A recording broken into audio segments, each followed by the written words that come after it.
Coming at number 10 we have End It.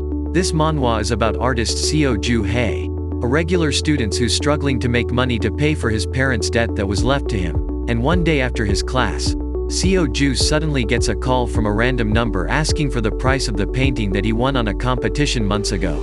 Thinking that this call was just a prank of someone, he said that his painting is worth 3 billion won. Thinking that it ended with that insane amount of money that is asking, a message suddenly pop up that indicated a bank transfer of 3 billion won into his account. Without a second thought, he rushes his way to the loan shark location and pay back his parents' debt that grows into millions of won. Thinking that he fulfill yet another milestone into his life, Seo Ju suddenly felt the emptiness that lead him to be at the top of a building thinking to take his life after years of suffering. But an unexpected guest arrive and takes Seo Ju into his house that chances the flow of Seo Ju's mind and lifestyle. This manhwa is a problematic one like most of the manhwas in the market. But I just find that this manhwa has a different approach to a situation that I read most of time. And that type of solution is what I need this 2024. Also the art style was super B. And at number 9 we have 2020. This manhwa is about Hee Jae, a person who's living a life in the city and suddenly get thrown out to be on the countryside, after his father's loan shark dig into their house and beat up his father. Hee Jae on the other hand has no other choice but to take his way into the countryside where his grandmother reside, thinking that the life waiting for him into his new place is somewhat boring and he'll probably get out of that place as soon as possible.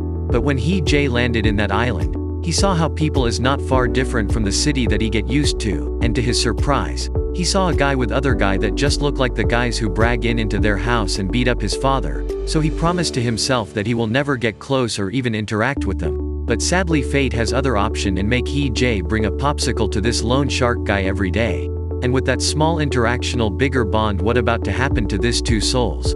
This manhwa is a really great manhwa, to be honest. Knowing that we'll get to see a character who does not pay his parents' debt and use himself in exchange of the payment.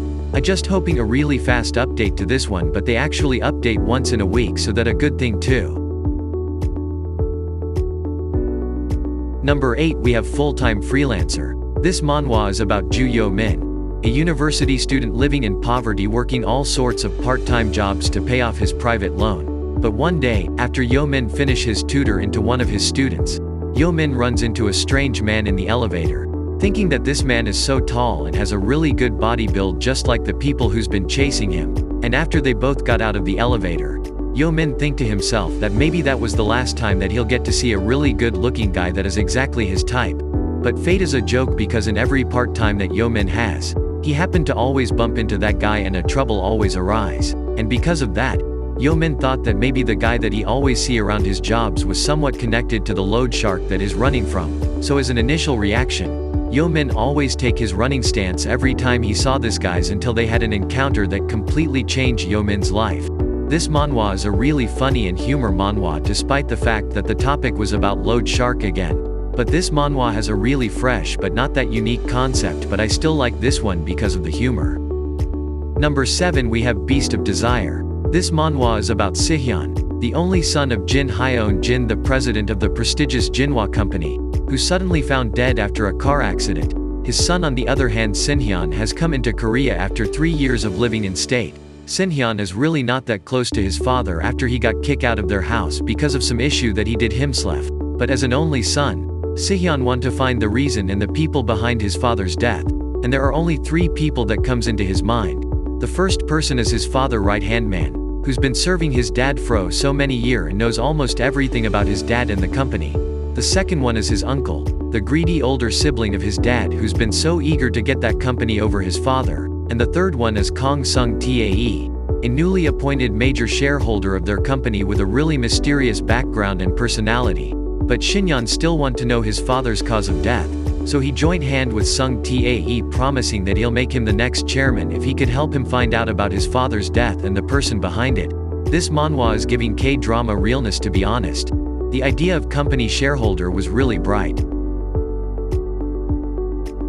Number 6 we have Risky Vice. This manhwa is about Jaewoo, a simple scrap delivery man who's working to support his little brother's studies. But on one of his deliveries, he encounter a really unexpected person, and that is the mafia boss of the group Sword. Sword is one of the most dangerous and famous mafia group in the Black City where Jaewoo reside. Together with Sword is another mafia group who has the same danger and power as the Sword, and that is the group of Discipline. Despite their names, this mafia group is the group that runs through the city of Black and make crimes that is beyond a human knowledge. From loan shark to bars and other things, and to Jiwoo's fate, he encounter into one of the mafia boss of these two famous mafia group, but instead of getting in the wrong side of the mafia boss, Jiwoo surprisingly got into a good term with Risky and had an affection, but this affection didn't last when the mafia boss of Sword Risky decided to take on Jiwoo and make him suffer because of some business, saying that he never loved or liked Jiwoo for a longest time that they are together, and with that things that happened to Jiwoo, he seek revenge to the point that he could beg anyone just to get his revenge. This manhwa is actually not that long, so I am kinda confused, especially in the first chapters, but the plot was really something to look and get update. Number 5 we have Secretary Jin's Confinement Diary. This manhwa is about the 28-year-old John Yu-yun, who has yet another solo session inside his room for the longest time, and the reason behind this is because he don't like the feels of touching people or even interacting with them. That why he live in his room with the novel that he read and fantasies every single time. Kinda like us, and one day after a tiring day for Yu-yun, he sleep in his best night after reading the novel that make her heart flutter every time he reads it, and when he woke up, he was standing into an office with a large space and luxurious designs. Thinking that this a dream, he just go with the flow and flirt as to the CEO of the company, not knowing that he just got transmigrated into the world of novel after his all fantasy that he keep for a decade. This manhwa is actually new to me. A transmigrated boys love manhwa is new. I legit gaps when I read this, but when you get yourself together with the reincarnation things, it just felt basic, but I am hoping a turnout event for this one.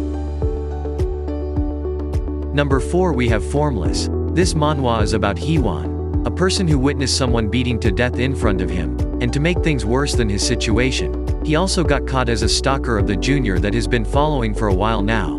But before everything happened to this day, Hee-won is a student studying in a prestigious university where he's a respected senior on most of the students, and one day he meet this really cold and distant junior that feels so indifferent from the other junior of their department.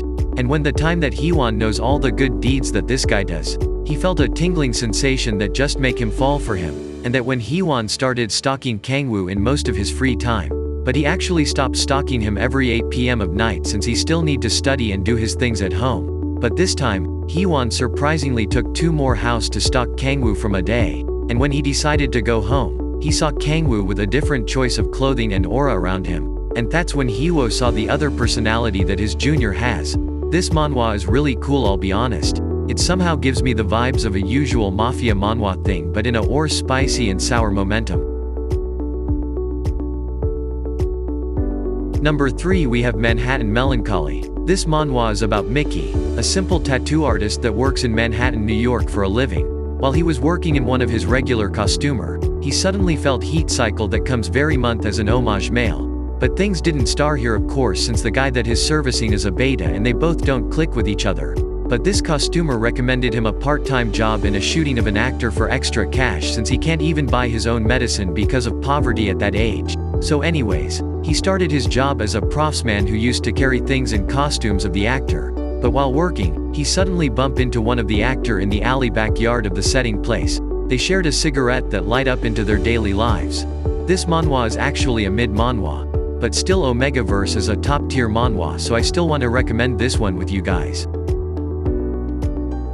Number 2 we have Lima Syndrome. This manhwa is about Baek Muying, a person who cry in his sleep every time he dream of a terrible happening in his HIHG school days. He remember vividly how the people who used to be with his side suddenly turned their back to him after knowing that Muying belonged to a lower species, which is an omega, shaking his head off the thought that dream he still continue his day as he need to apply for a company to work with after years of being unemployed. And while he was checking an email, he saw an email from his old classmate inviting his to their high school reunion as if nothing happened to them. Ignoring that email was the best thing for him and continue on his day. But something is actually bothering him for a long time. Like what is the dream all about and why does he felt like a 20 years of life got taken away from him? This manhwa is yet another Omega verse type of manhwa with another problematic uke with a syndrome where he can't remember a thing. This manhwa is actually good but I am just over the syndrome phase and all that memory lose type of manhwa. But it's still an Omega verse so. And last at number 1 we have The Dawn Split the Night. This manhwa is about Yun-ho, a member of Japan's most dangerous mafia group, the Yakuza family. He was brutal person who don't let anyone had a second chance the moment they betray or made something wrong that could affect him or the organization. He is known as the best leader of the clan and the most potentially mafia boss in the future. But this thought mafia is somewhat soft to a person who he meet at the bar after his brother asked him to do some errand instead of him. And in that bar, he saw the guy who he slept with and loved the most for year, and after years of being away from each other, he saw him in a bar as an entertainer. This manhwa is the best when it comes to mafia theme manhwa, since we get to see a really cute and soft scene and a really mad and dangerous uke. Also the fact that Tae's personality and appearance does not match to their position is a really good thing to watch out. So if you want that kind of manhwa, then this manhwa might be for you. And that's all for today's recommendation. Hope you guys enjoy it. Don't forget to like and subscribe on my channel. If you have more manhwa recommendation, please let me know on the comment section.